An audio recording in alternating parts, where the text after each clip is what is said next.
Afternoon, everybody. My name is Donna Fiesel, and I'm your host of Donna's Edge Talk Show, where truth matters. Thank you so much for watching every day, Monday through Friday, beginning at 2 p.m. Eastern Time, as I get to ride home with you in the afternoon. It's such a fun one. You can find us on television. It's syndicated, found on Abundant Television, Roku, Apple TV, and Amazon Fire. Don't forget all the social media sites we have. Also, we have a podcast. It's on thenewscasters.com, and I have just joined the ranks of TikTok. I don't know why it took me so long, but you can just there. I haven't had time. It's been one of those things.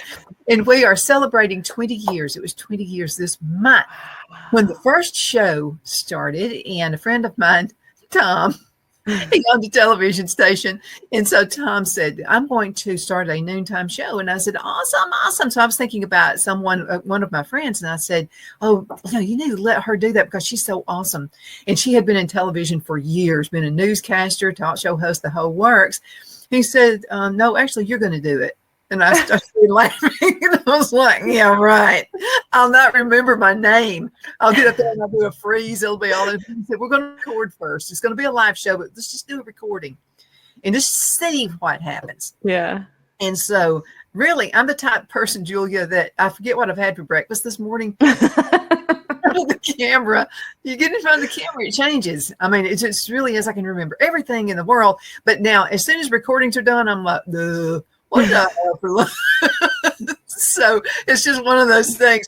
Okay, everybody loves Julia Christine. Is with us today. And so I saw something this morning on Facebook, and I went on ahead and shared it to my story. I just thought it was pretty remarkable because a lot of us have been going through things throughout our entire lifetimes. And I'm finding out, since you and I have been talking, lots of people have been going through stuff. I mean, it's not just me and it's not just you. So this I thought was interesting. It says your enemies will open doors for you. They won't even know that they're opening. By the time they figure it out, they won't have the power to close them. That is so true if you just wait. I mean, if you just wait just a little bit, you don't have to do anything. You don't have to get on Facebook and exploit people. You don't have to do any of that stuff. They'll do it to themselves, and they're actually going to elevate you in the world. So many things have happened in my life that says not my doing because I'm not smart enough to do it. It's because somebody has actually helped me along the way by trying to destroy me. Well, yeah. Yeah. It's interesting because you said that and I was like, oh, that's really good. But I have a completely different take on it because I think what we do so often is we put our emphasis on the enemy. And we look at the enemy and what their goals are and what they're doing. And remember, we've talked about this a lot and how we have to label them as a narcissist or as two-faced or about whatever they are. Allow them to be the opportunity. Allow them. They're opening doors for you. That door could just be, this is how not to behave. Or this is how it feels when you behave that way. Or do you know what I mean? And so there are massive things to learn from the people around you. And I truly believe that often people are brought into your life to show you how not to grow. That person is not getting anywhere in life. Interesting. I'm not going to follow that behavior because I want to grow. I want to learn. I'm not going to behave that way.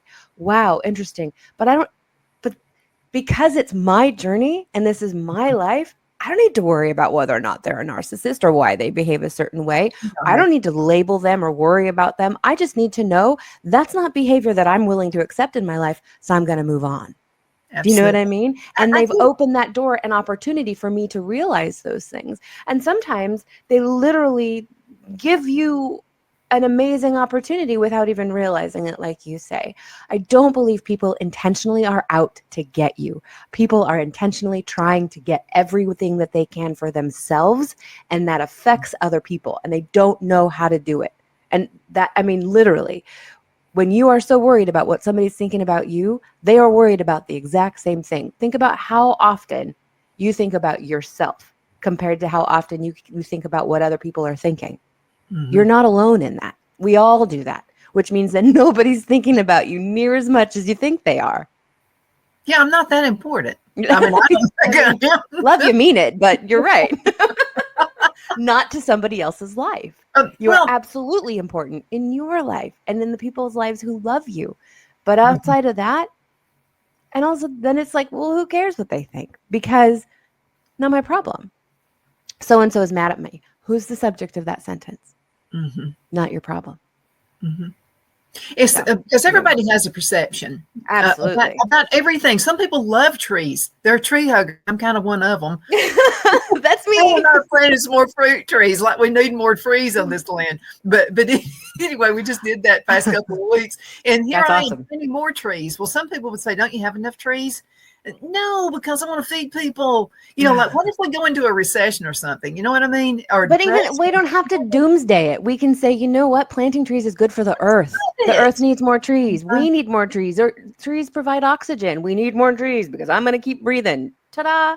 You know But what I then mean? again, on the other hand, there's sometimes you need to cut a tree down. Okay, if it's hollow on the inside and there's a Sick. possibility a thunderstorm can come out and it can knock it on your house, don't degrade me because I cut the elm tree down. The thing's dying, and I want to push out of its misery. Yeah. It's true. And yes, you'll notice I'm not so quick to jump into cutting down trees as I am to planting them. But I Same here. absolutely I will only understand. do it if I have to. I Exactly. had a store in a shopping center one time, and I loved this tree. I mean, it was just this great big huge tree, and it was right in front of my store window front. It was just beautiful. Yeah. And so this arborist comes out, and he said that tree's gonna have to go. And I was just like, no, I mean, Yeah. it's awesome, and people get to park in the shade. I think that's why I get some customers, because it's the only tree there. And so they use it, and then they think, well, let's go in there and see what she's got. And so I loved the tree being there, but then I understood why. The tree was way over 100 years old. Right. And he said, I got to show you something. That tree was hollow. And he said, if just the right wind comes along, it's going to come on your business. It's going to Yeah. fall your way, and then you're going to be upset. What if you and a bunch of customers are in there? So, I totally got it, but I was still going, Yeah, no, it's still sad. And then there are I've literally walked down the neighborhood because I walk everywhere here in Brooklyn and had a tree being felled or whatever, and I'm like, what are you doing? And they're like, it's too much maintenance to clean up after the leaves, and I'm like, are you kidding? You're kidding. Like that, I have a problem with. But look at the mulch. I mean, we have pine there you trees go. and then gardening. I'm just telling you, leaves, dead. That's the best fertilizer you can. Yeah, but see, these people live in this city. They're not mulching anything. Yeah. They just want a clean sidewalk and not a danger to the people that are walking by. I get that. So you it's got a to think pain of in the all butt. sides of the story. Absolutely. Before we get into the next, we had a wonderful response from a lady, and her name just happens to be Julia as well. And so we're going to talk about that, but let's talk about your podcast and how folks can find you. Well, you can find me on my website, and which is www.juliachristinehealer.com. You can email me there, or you can just email juliachristinehealer@gmail.com. I am findable on the Life After Breath podcast on any of your podcast listening program, whatever they're called, things. However you listen to your podcast, you should be able to find me there. Life After Breath. And there's a daily podcast. So it's every day for about 10 minutes a day. On Sundays, they're a little bit longer because they're more like, let's get grounded for the rest of the week kind of thing. And it's just about 4 or 5 minutes of me providing motivation on how to live your best life and manifest. I hate using that word, but really invite the things that you want into your life. And then another 4 to 5 minutes of just breathing and kind of connecting to yourself in order to start your day in the best way possible. Some people do it at night to end their day in the best way possible, but to give you some things to think about for your day and little challenges at the end of work on this today. I hate calling it work because it's not work. It's literally just pay attention today and how to do that. So That's me. Let's talk about another Julia. Yes, please. She sent an email, and she wanted to mention this because she feels like a lot of people are going through this situation. They don't know what to do. They think their life is ended. So she was in a relationship. They were not married, but she was in a relationship with this guy for over 10 years. And she thought that was the one. Well, he left her. He found somebody else. And she was devastated. She had even thought about suicide. Like, how can I live without him? How can I blah, blah, blah, blah. Well, because this happened, and it took a few years. So a few years later, she actually met the right one. And she feels like this person is her soulmate. And this guy had noticed her years ago, but he didn't approach her because he knew she was in a relationship. She said, well, why didn't you break me and this other guy up? Because that's not the integrity of the man that you want. No. So now she said, I just thought I was happy with this other guy. And she said, now I am happy. The other guy would not do a commitment, and she wanted to have kids and all this. And she said, because of my priorities, she said, I wanted to be married first, then have kids. Yeah. And so this guy never would, he wouldn't, every time she would mention getting married, he would just dodge, dodge it. Yeah. Well, this guy, they've been going together for 2 years, I think she said. And so anyway, they're talking, matrimony. Amazing. And for her. So she just wanted to tell people, if you feel like suicide or anything like that because of any relationship, don't. Just wait it out. Wait the storm. Well, interestingly, this comes back to what we were just talking about. I understand, and I do not want to diminish the feelings of a broken heart, because I've experienced it as well. But like, this comes back to, who are we prioritizing in our life? Are you putting how someone else affects you more in front of you? And so often what we do in a relationship, because we start building, my friend and I like to say that we play the highlight reel of all the things that we love about this person and how amazing they are. But if you allow yourself to, in that moment, look at how maybe they're not as amazing as you've created them to be. They don't have the same goals as you. They don't have the same, desires as you. And if you can, usually afterwards, and after a little bit more of the grieving process, look back and say, you know what? It wasn't as great as I thought it was. I could be happier. And that comes back to paying attention to how you feel. What I said about the podcast, pay attention. How are you feeling? How are the people around you affecting you, or how are you allowing them to affect you and your life? And are you okay with that? Because then you get to draw boundaries, and you get to kind of discover what I like to call your truth. What is true for you? What is true for Julia is that she wants a family, and she wants, children, and she has these goals and desires for her life. And that other person didn't match up with that. And she tried to make it work for 10 years, and they were happy. And I'm not saying that she didn't realize that she wasn't happy. I'm saying that they were happy. But she could be happier because she wants a family and she has these desires. And so I think it's really important to pay attention to that. And I love that. And Julia, I'm sorry that you went through that. I have been on that fence of suicide, so I understand the depths of that pain. And I'm really proud of you for loving yourself enough to get off the fence and to be open to the love of your life. And I think that's amazing, and congratulations, and good for you. And I think it's really important to remember that in our society, we don't normalize breakups. We look at breakups as failures. We look at the end of a business, the end of relationships as failures.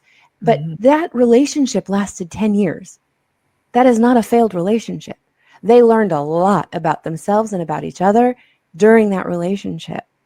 There's no failure in that. And so to be able, and also, like, let's pretend for a second, I'm not saying it was, but let's pretend it was an abusive relationship. She learned from that person, learned from that and got out of that. And so, like, there's a lot of ways to really look at it and realize that, like, I don't know how to say what I'm trying to say, that it's okay for something to end. Sometimes the end is the least failure part of it. Like in an abusive relationship, getting out of it is the win. Proving your strength, proving you're okay on your own. You know what I mean? And whether it's a relationship or friendships, you don't have to stay, you don't have to have lifelong people. You can, and they're amazing. I don't know if I've heard this before. I was thinking it was Tanahashi Coates, but it's not. It's the guy that he does the Medea movies, Tyler Perry. Yeah, he has a quote about people in your life, and they're speaking of. It's funny how we always come full circle, Donna. Trees, and you have friends that are like branches, and branches break, and they're like twigs and leaves, and they come and they go with the season. And then there are those that are a little bit of a stronger branch, and they're there for a much longer time. But sometimes they need to be removed by your arborist, and sometimes they break in the wind, and that's okay. And the tree doesn't feel that pain. The tree allows it to go. And then you've got your trunk people. You've got your trunk and your roots, and they are your solid, with you to the end of time kind of people. I love that analogy. And does a tree complain about how the leaves come and go? No. It's a part of life. People are going to come and go in your existence, and that is not just okay, it's beautiful. It's part of the tree's growth, especially if it's a fruit tree. I mean, if it's a fruit tree, apples, I mean, you have to prune the branches sometimes so that more growth can come out and you get bigger apples. Yes. So if you never pruned it, I mean, you would have lots and lots of oodles of apples. They'd be little bitty ones. Yes. There'd be tiny ones and you couldn't eat them. And exactly. And you don't think twice about that. You prune the tree because it's for the health of the tree. We need to normalize breakups because we need to prune ourselves so that we can be healthier, because the people that are affecting us in toxic manners are doing their best, and their behavior feels toxic to you. Mm-hmm. You don't need them in your life. And if they're family, that's cool. You might feel a sense of responsibility to have them in your life, but you can distance yourself from them in a way that is healthy for you. That's what a boundary is about your borders. It has nothing to do with anybody else. Be healthy for you. So as for Julia, I'm proud of you and I know it was hard, mm-hmm.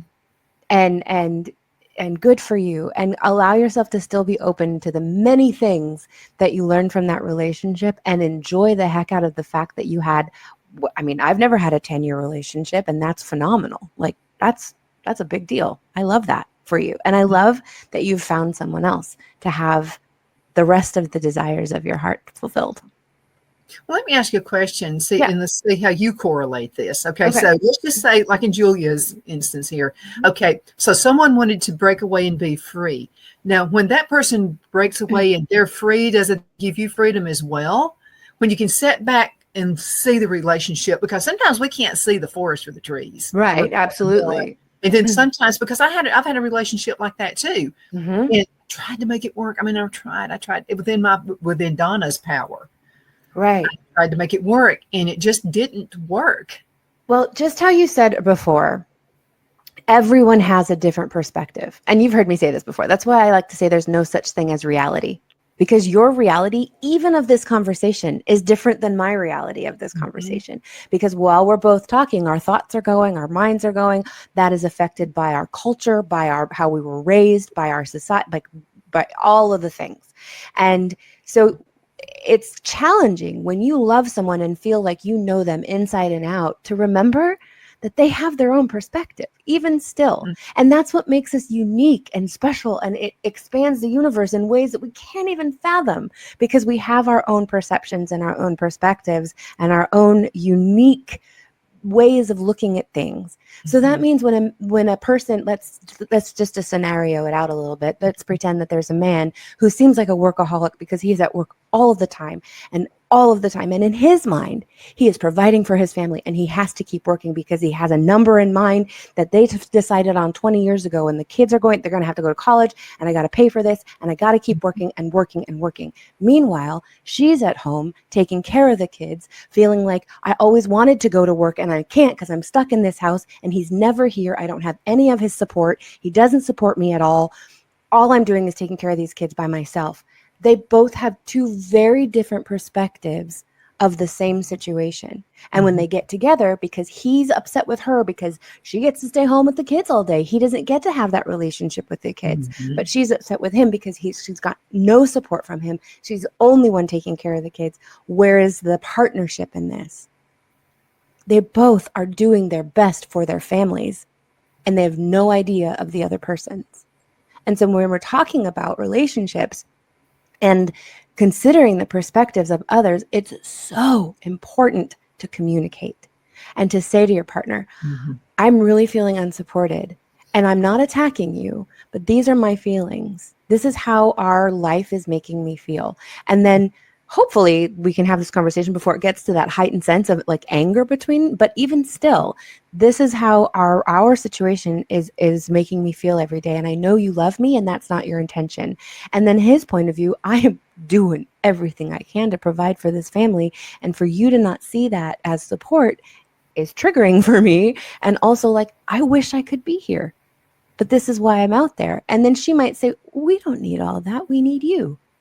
And he'd be like, oh, I never thought of that before. It's not just about the money. It's about you being here and caring for me and loving our family in person, not just financially. So maybe don't take that over time.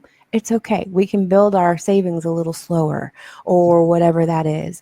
And he might be able to say, why don't you go take a class on the weekends and go pursue that thing that you, whatever it is, you know what I mean? And none of that would happen. A healthy relationship has to remember that the other person has a perspective that you don't see.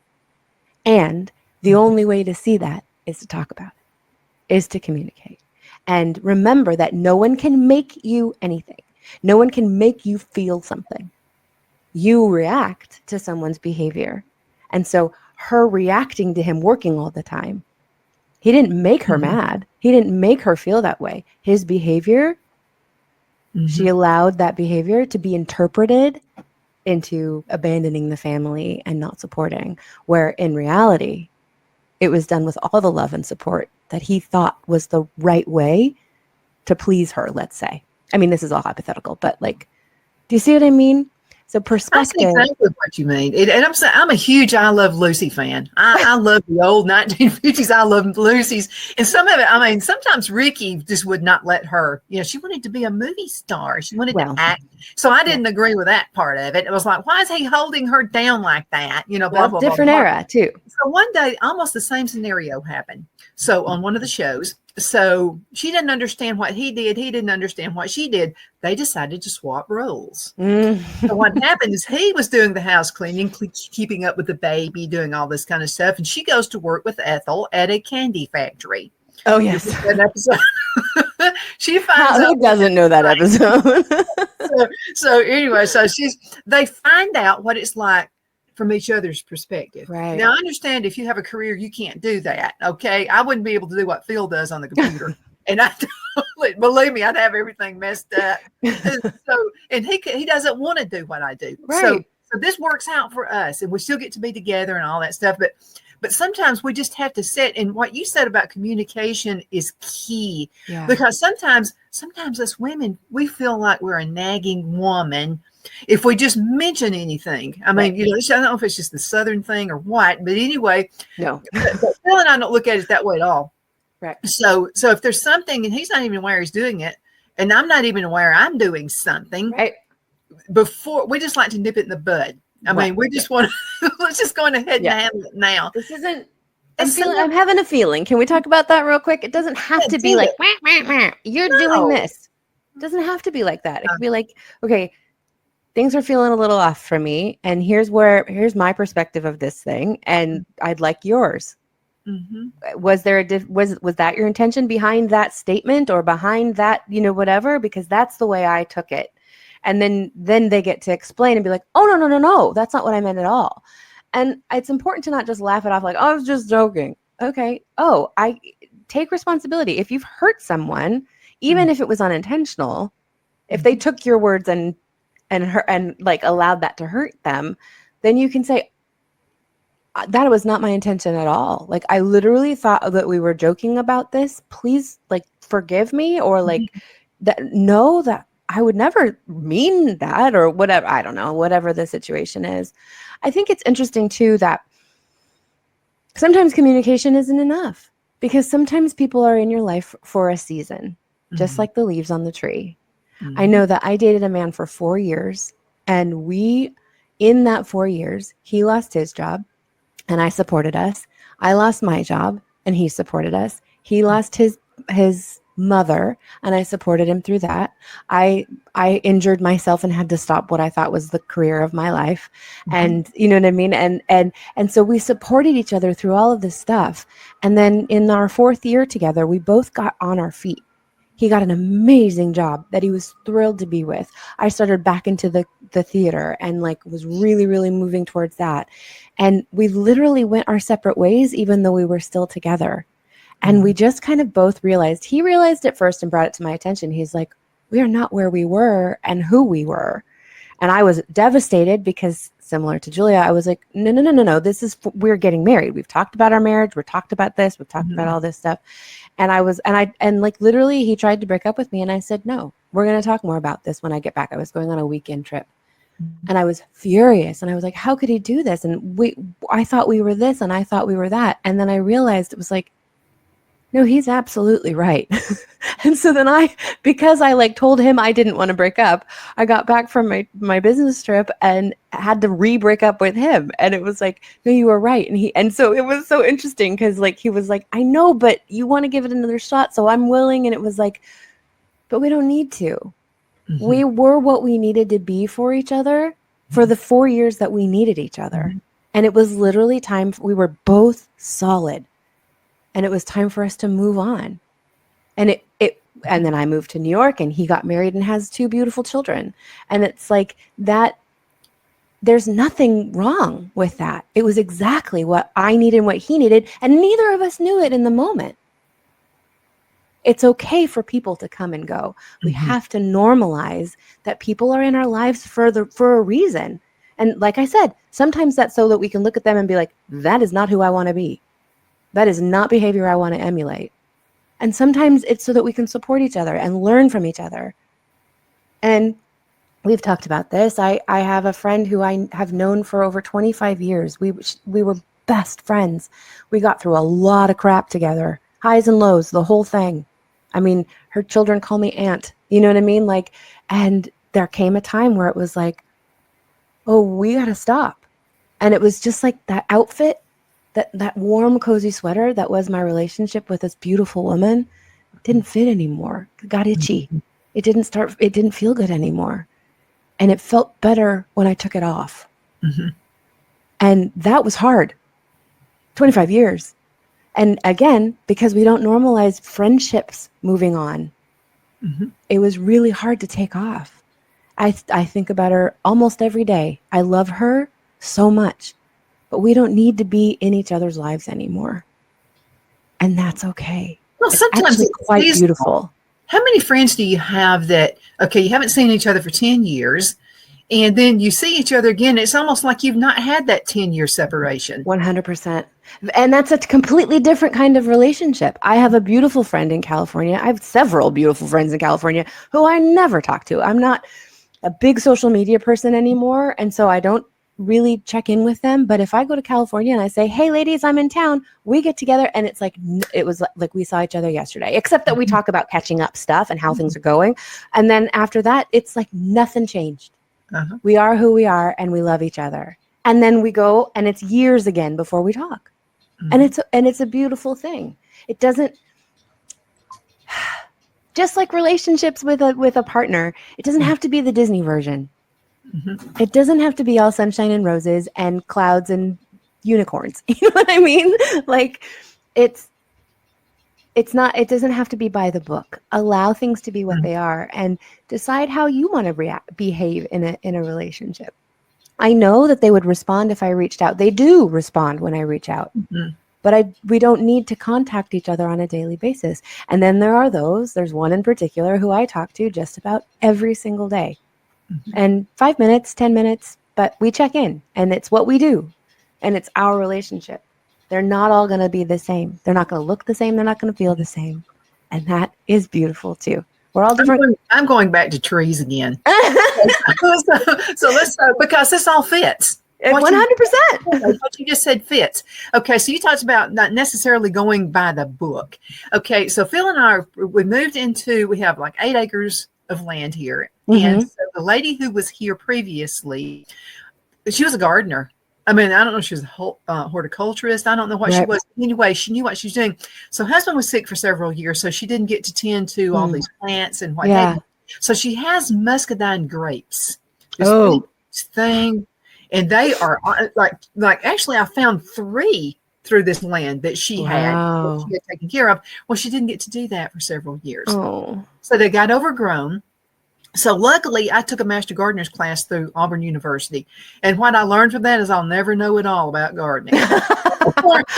That's true about anything, but yeah. I mean, it's just the way it is. So as a matter of fact, if you go to a nursery and you say, I'm a master gardener they kind of back off. They think you're a know-it-all. And I go, no, wait a minute, because that happened here in Abbeville. So I said, no, wait, I learned enough to know I know nothing. It changes constantly. Okay, so don't be intimidated by that.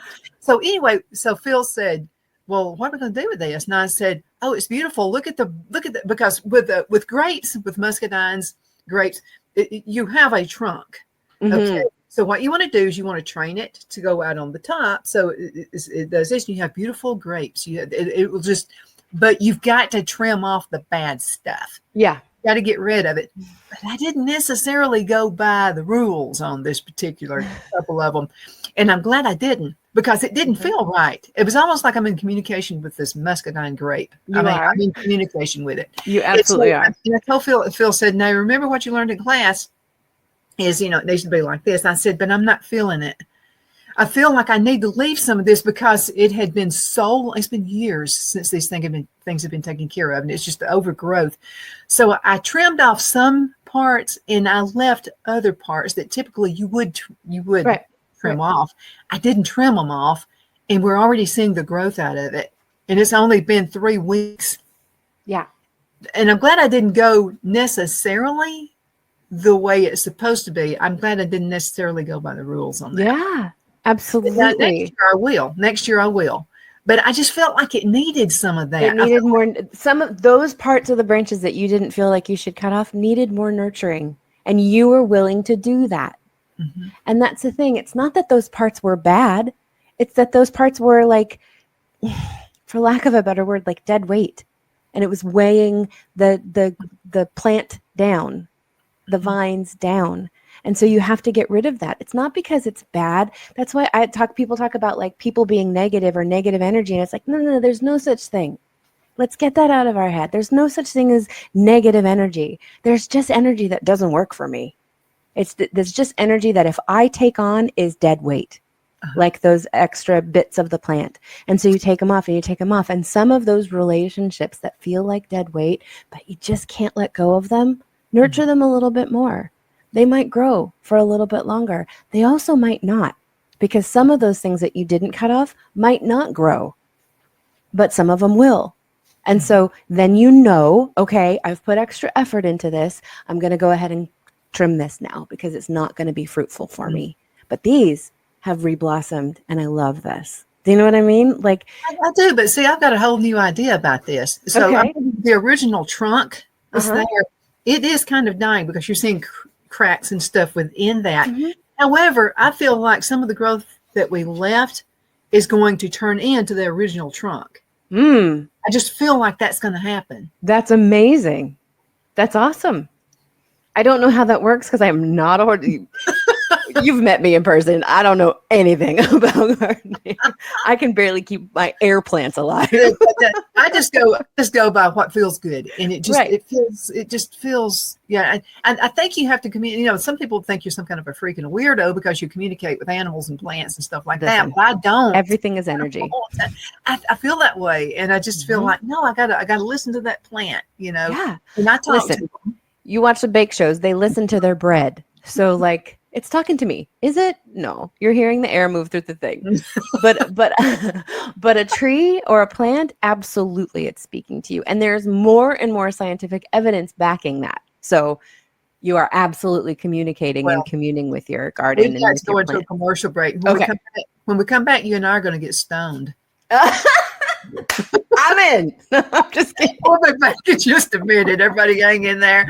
Julia and I are going to be stoned. Queen City Used Car Sales has been serving drivers in the Northeast Alabama area for years with a quality selection of late model used cars, SUVs, and pickup trucks. On top of our extensive selection and competitive prices, we offer professional auto financing services for used car buyers of all credit levels. Whether you've just begun your search or you're ready to secure your next vehicle, at Twin City Used Car Sales, you will drive away with the vehicle of your dreams. The sales and finance staff at Twin City Used Car Sales looks forward to serving you, and you can apply for financing online before your visit to our used dealership in Gadsden, Alabama.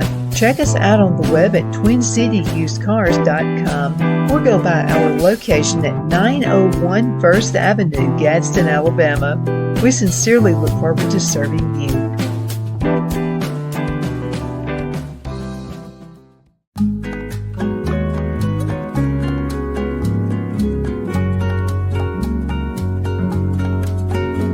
At Lamone's Mexican Restaurant, located in Henniger, Alabama, and voted Best Mexican Restaurant of DeKalb County, Alabama 2020, we're here to serve you with authentic Mexican cuisine. Order easily online by going to lamonsmex.com or call 256-657-3999 to place your order.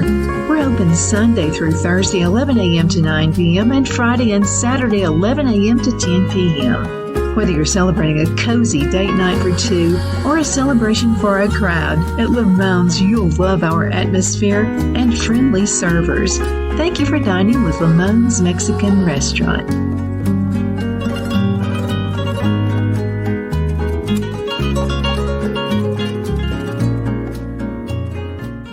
At Liberty Bank, we're all about community, whether it's to help with a charity fundraiser or help families in need. Toys at Christmas or a local football team, we're here for you. You see, we realize the importance of family. Sometimes it's to build a new home or necessary home repairs. We're here for you. If you like the feel of a small town bank with all the conveniences of a big city bank, we're here to serve you. You will find us at any of our convenient locations in DeKalb, Marshall, Etowah, and Blount counties in North Alabama. You can call and speak with any of our friendly staff at 256-659-2175 or check us out on the web at libertybankal.com. And thank you for your support of our community. Member FDIC Equal Housing Lender.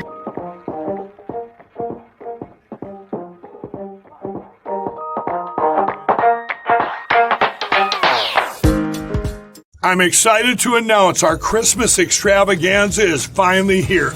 Get this season's flannel sheets for as low as $59.98. They won't last long, so get them while you can.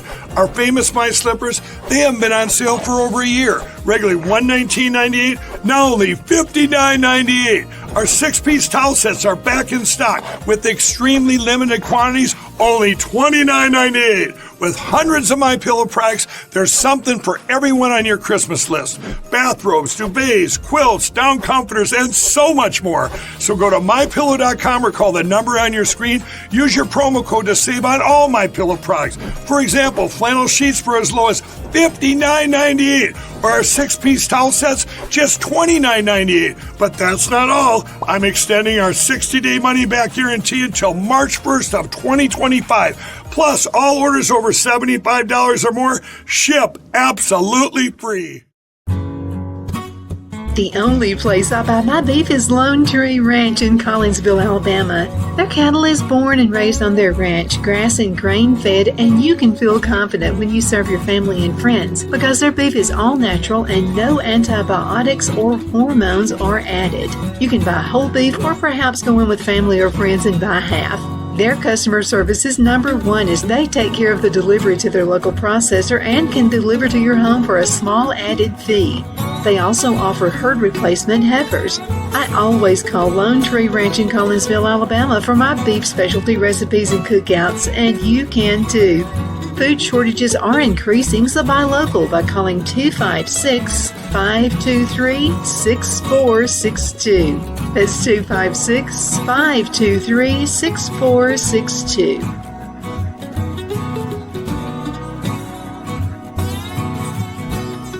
We're back. My name is Donna, and I'm your host of Donna's Edge Talk Show, where truth matters. Thank you so much for watching every day, Monday through Friday, beginning at 2 p.m., and that is on the Eastern Time Zone. And you can find the Central just a little bit later than that at 1 p.m. But again, thank you so much for watching. And also thank you so much for the emails. You don't know how that, I'm just telling you, you're not bothering me. It makes my day. Mm-hmm. And I'm sorry, sometimes it takes me a little bit of while to respond. And because we get so many, but you know what? I go to all of them eventually.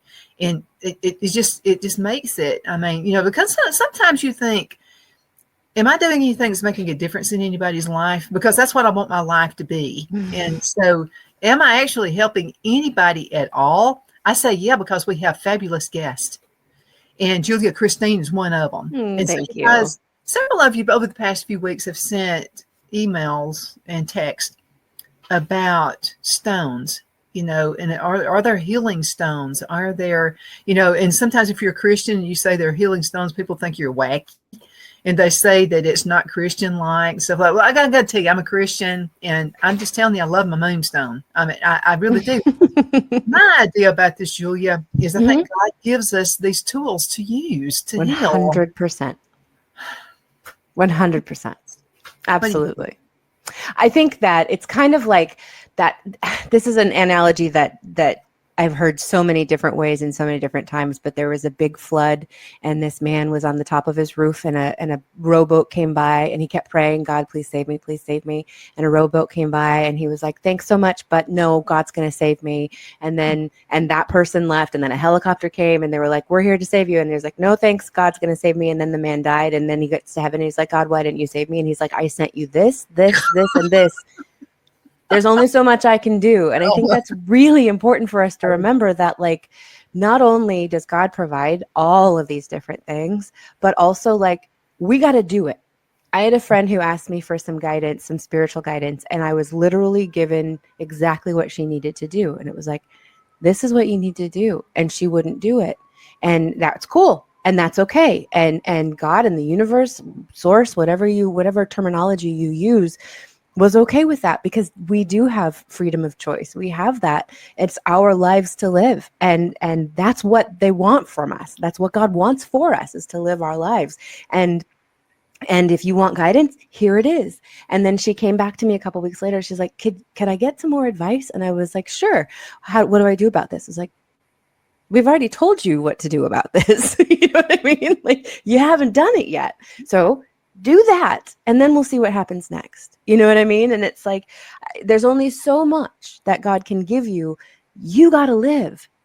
You got to take those steps. You've got to move forward and use the resources that he or they or she or whatever you say has provided for you, whether that's stones or trees or whatever that is. And truly, I talk about this book a lot. There's an amazing book called You Can Heal Your Life by Louise Hay.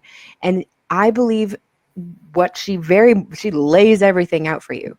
You have the power within yourself to heal your body from anything and everything. Mm-hmm. I mean, I've practiced it. It is true. Our cells, when we are born into this physical life, are in tune and so connected with what I call source energy, but with God. We are an extension of God.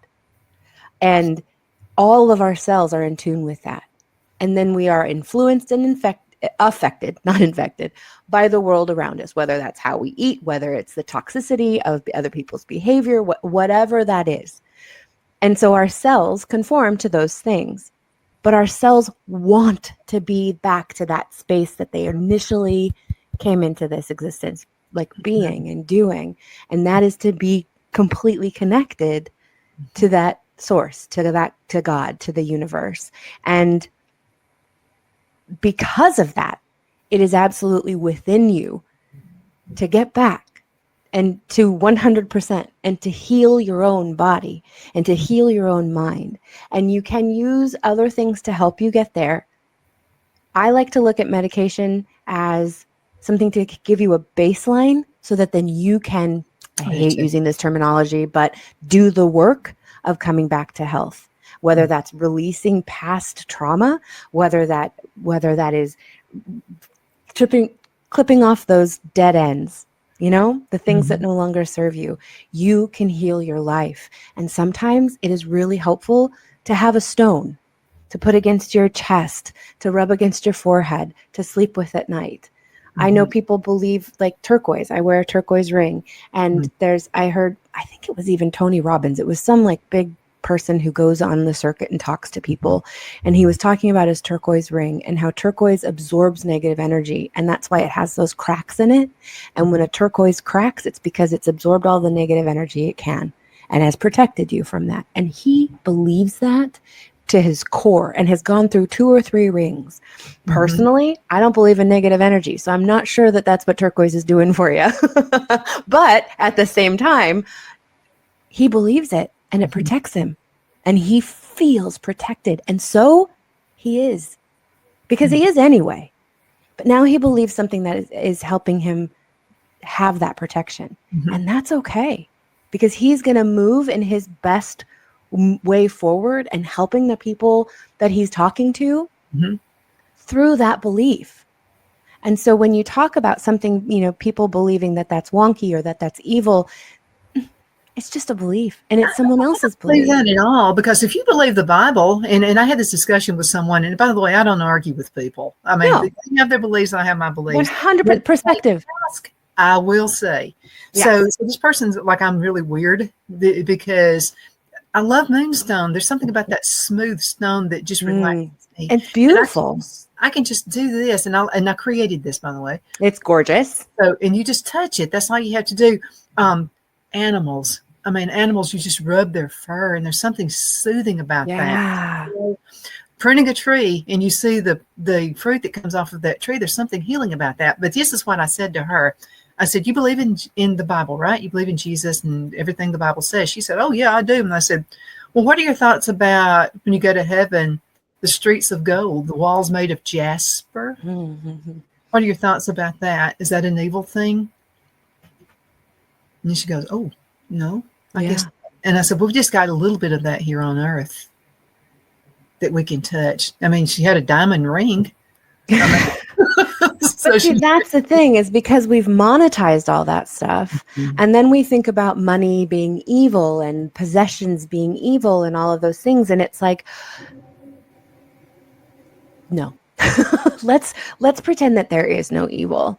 And it's just what people desire. And like, for me, we've talked about this before, money is energy and money is a magnifier. If you are going to manipulate people and like be only out for yourself, the more money you have, the more that's going to magnify.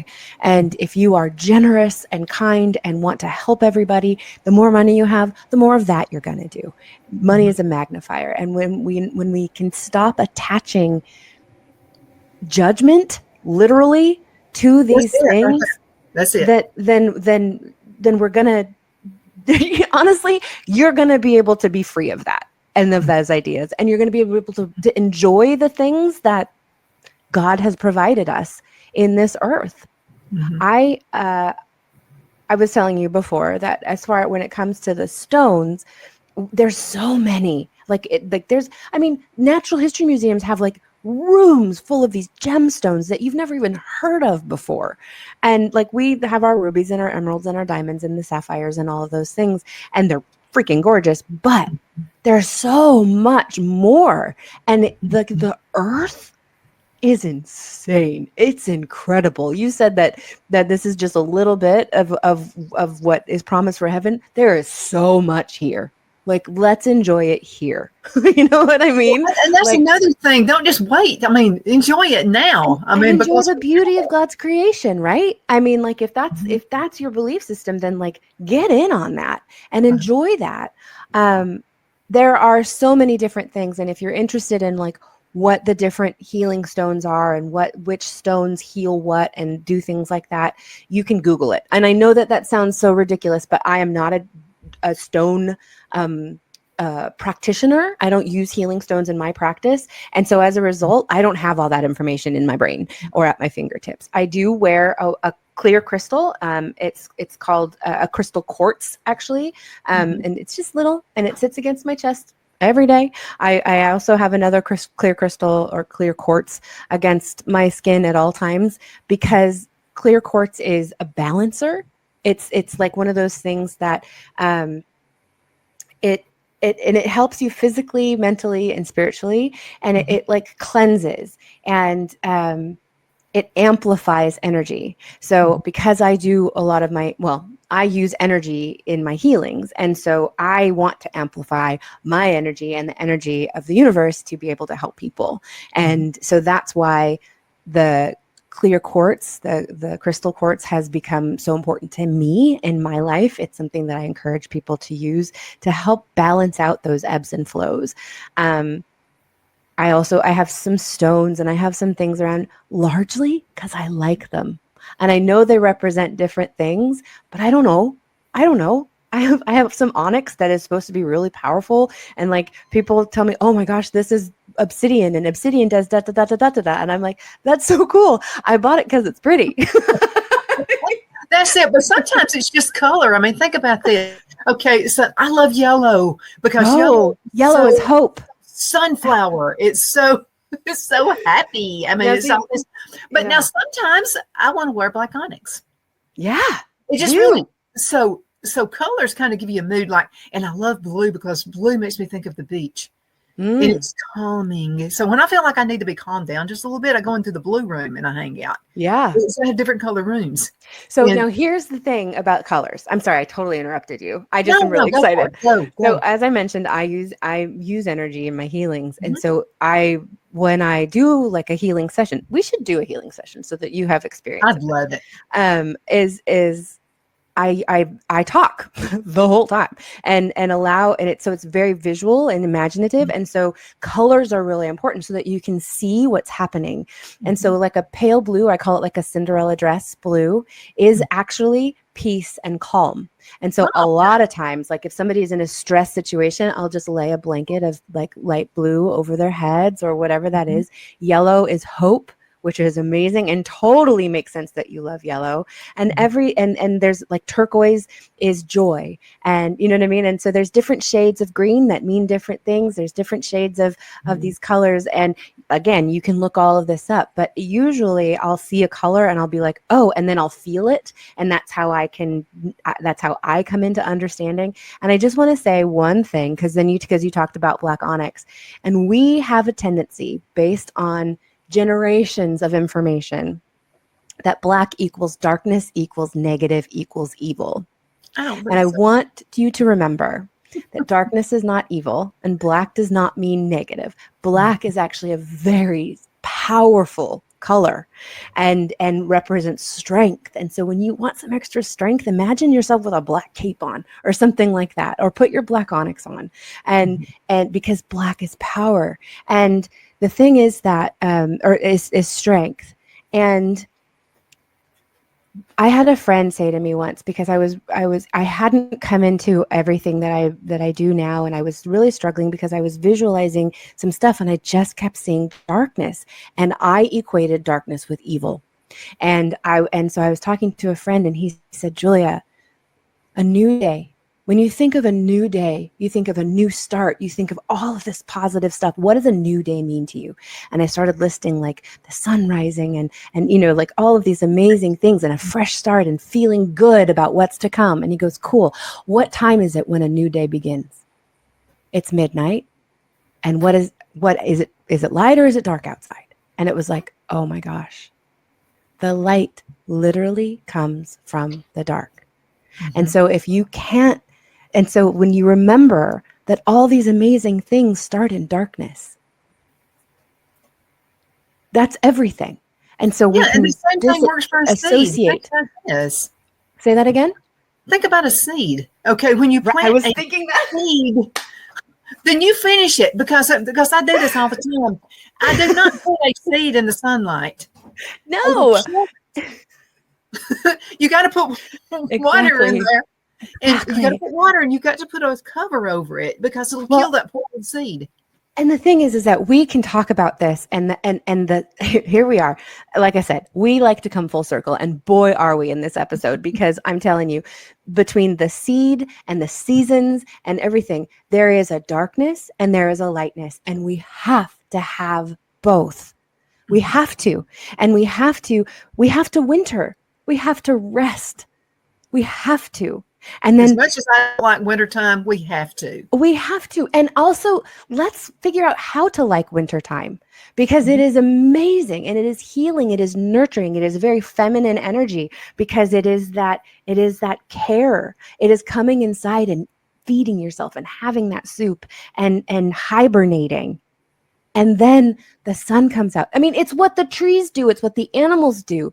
They let go of the old and they kind of energize and rest for these few months.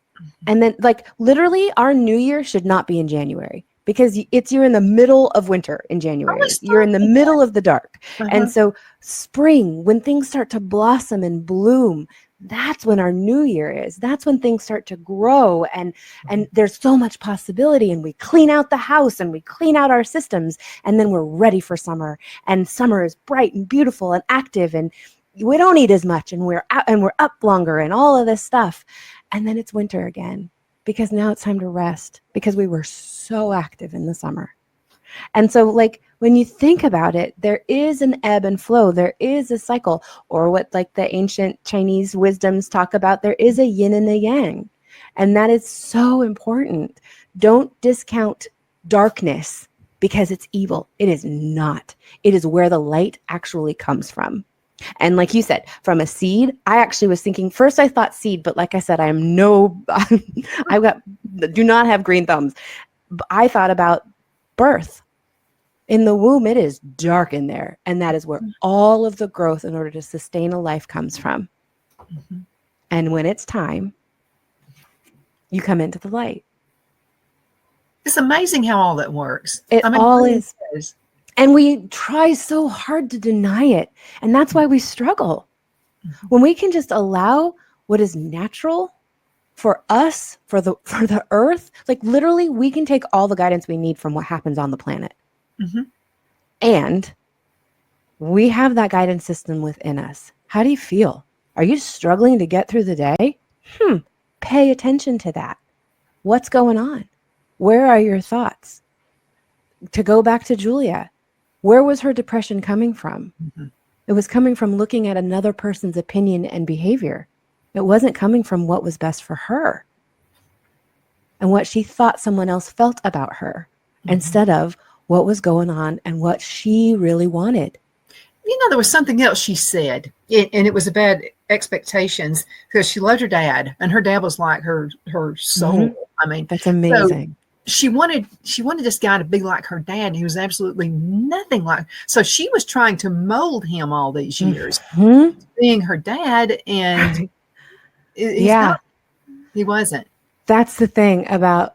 I mean, this is going to sound so crass, but oh my gosh, I'm so glad she got out of that relationship, because not only do you not want your husband to be your dad, but also, like, when you are starting a relationship based on your expectations of what you, even if it's potential, like, I'll be honest with you, I had to realize once there was a man who I was in love with for quite a long time, and that's a very much longer story, and we never totally connected, and I struggled, because it was like, but he could, and I realized I wasn't in love with him. I was in love with his potential and what I saw his capabilities of of the man he could be was. That was not the man he chose to be. And while he could, it's his journey, and I have no control over that. Mm-hmm. Absolutely. You know, I think we just lost Julie. It's time to go ahead and call it a day anyway. So that happened just in time. Thank you so much for watching Donna's Edge Talk Show, where truth matters. So great to have Julia Christine with me. Another thing I wanted to mention, continue sending emails. That's Donna@donnasedge.com. That's Donna@donnasedge.com. And keep sending those out. There's Julia. She's trying to come back in again. Julia, you know something? You left at just the right time. We're about to go into a call it a day. Okay. You must have had a phone call. Sometimes I don't know. Like literally, I was like it happened. I was like, oh dear. I just kicked me out. No, I was that like, was stop perfect talking. timing. It was perfect. I was about to say, we got to go. So anyway, again, thank you so much for being with us. It's always a treasure. Now you hang around, okay, so we can plan you for Yes, next month. absolutely. And you guys, thank you so much for watching. I know you could be doing anything else, but you're watching us right now. And Thank Julia's you. an awesome, awesome guest. We'll see you next time around. Have a great one. Bye-bye.